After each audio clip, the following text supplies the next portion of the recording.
Bien, bonjour. Nous allons donc aujourd'hui aborder la réforme pour libérer les Français. Au lendemain donc de la crise sanitaire qui vient de frapper la France, le chef de l'État a annoncé aux Français que le moment d'une refondation était venu. Nous ne pouvons que l'approuver. Cette crise a révélé les dramatiques faiblesses de nos institutions et de nos politiques face aux défis de la mondialisation. L'État républicain vient de montrer ses limites dans son imprévoyance, sa gestion lourde, lente et excessivement centralisée de la crise sanitaire. L'État républicain vient de nous révéler ses multiples faiblesses. La crise économique, financière, sociale qui se profile va nous contraindre à refonder nos institutions sur des valeurs qui ont fait la France. Nous appelons donc nos concitoyens à, dans un premier temps, une refondation politique. Notre démarche politique est fondée sur des valeurs immuables. La dignité de la personne et la famille, le bien commun, la souveraineté, la justice, la liberté de chacun et l'unité de tous. La dignité. Nous mettons au cœur de nos convictions la dignité de la personne, de sa conception à la mort naturelle. Le devoir le plus sacré d'une société est la protection des plus faibles. Nous rappelons également que tout homme a une vocation spirituelle, qui ne peut se résumer à une fonction politique, sociale ou économique.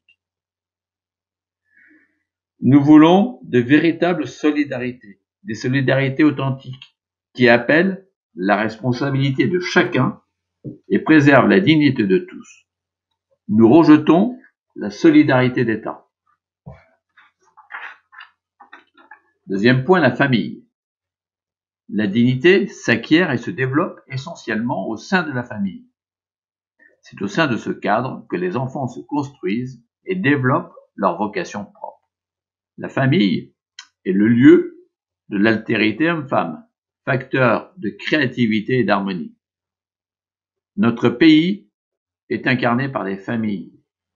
La royauté, institution politique incarnée dans une famille, est la mieux à même de porter et de développer ses valeurs. Le bien commun. Notre pays, notre histoire, notre culture constituent le bien commun de tous les Français, et plus particulièrement des plus démunis d'entre eux. Nous aimons la France, son patrimoine humain et naturel, si riche et si varié. Or, la préservation de ce bien commun n'est possible que si la France est souveraine. Cette souveraineté, qui est la liberté des nations, lui est nécessaire pour vivre en paix et prospérer dans un monde de plus en plus complexe. Pilier fondateur de la royauté capétienne, chèrement acquise et défendue par les générations qui nous ont précédés, elle est aujourd'hui en grave péril, comme nous l'a montré cette crise. Nous aurons à cœur de la défendre et de la transmettre intacte aux générations futures. Il en est de même pour nos libertés. Elles font partie aussi de notre héritage. Nos libertés, celles de nos familles, de nos associations, de nos entreprises, et dont l'État ne devrait être que le serviteur. Liberté politique, également confisquée par le régime des partis. Liberté qui mesure concrètement la responsabilité de chacun à faire le bien. Voilà pourquoi, dans la plus grande tradition capétienne, nous appelons de nos vœux un royaume hérissé de liberté. Or, il n'y a pas de liberté sans justice. Il faut en finir avec la caricature de justice, dont nous sommes aujourd'hui les témoins. Un égalitarisme stérilisant, une victimisation des coupables et un étouffant carcan de lois et de règlements qui déresponsabilisent les Français. Notre peuple a besoin d'une justice équitable, une justice déliée des factions politiques, des oligarchies et des intérêts particuliers, une justice qui défende les plus humbles contre l'arbitraire des puissants, un idéal que nos rois capétiens, du premier d'entre eux à nos princes actuels, ont tous incarné. Il est pour cela plus que jamais nécessaire pour la France de reconquérir son unité fondamentale. Notre pays n'est pas une masse informe d'individus. Il est fait de personnes, de corps sociaux et de régions aux particularismes variés, unis par une culture commune, mais prompte à la querelle.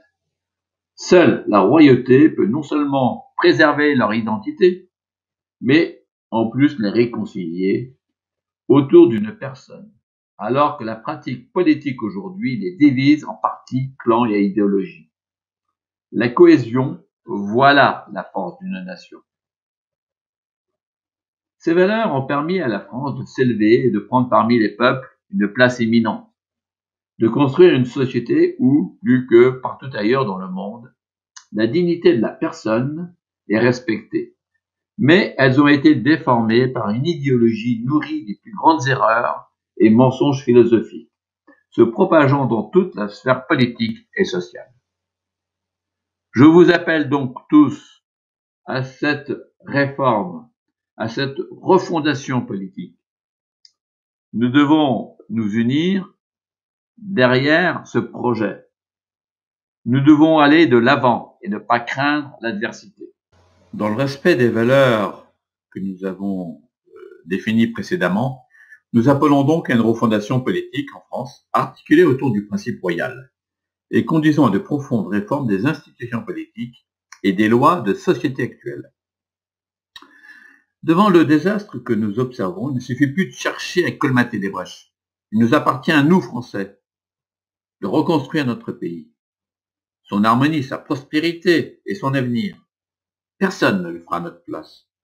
Il y va de notre bonheur et celui de nos enfants, de celui des générations futures et de tous ceux qui, à travers le monde, aiment la France et lui font confiance.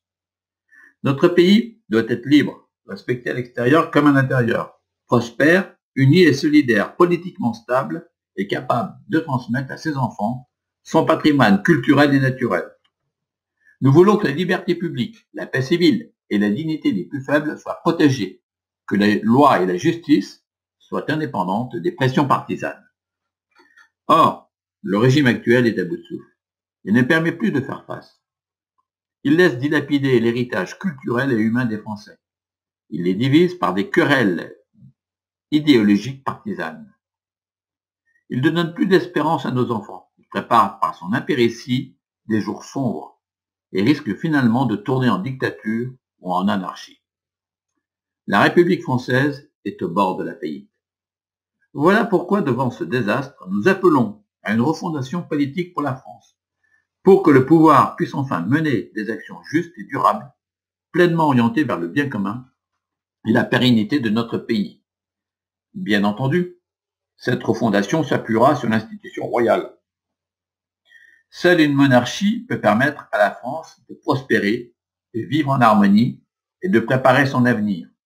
En effet, le roi, contrairement à un président de la République, est par nature délié des querelles partisanes, incontesté dans sa nomination et soucieux de transmettre son héritage. Bien sûr, une monarchie représentative ne suffira pas. Sans rôle politique effectif, le roi n'est pas un véritable souverain. C'est pourquoi nous voulons une réforme des institutions politiques ordonnées autour du principe monarchique. Il faut aujourd'hui réformer l'État, la représentation des Français et celle des collectivités territoriales selon les principes de subsidiarité et de liberté publique. Quoi qu'il en soit, la refondation politique ne fera pas l'économie de grandes réformes de société. Nous voulons en particulier redonner sa place à la famille, libérer l'école, assainir la fonction publique, redonner un sens à la nationalité française et confier à chaque homme de ce pays la responsabilité de le défendre. Nous voulons rendre à tous la liberté d'entreprendre et celle de bâtir une solidarité plus humaine. Alors, nous aurons l'occasion de revenir plus largement sur ces réformes que nous envisageons de mettre en place. Mais gardons bien à l'esprit cependant que l'affirmation du principe royal, la réforme des institutions politiques et la réforme des lois de société forment un tout cohérent. L'un ne va pas sans l'autre. Alors, je vous dis à bientôt et je vous remercie pour votre écoute.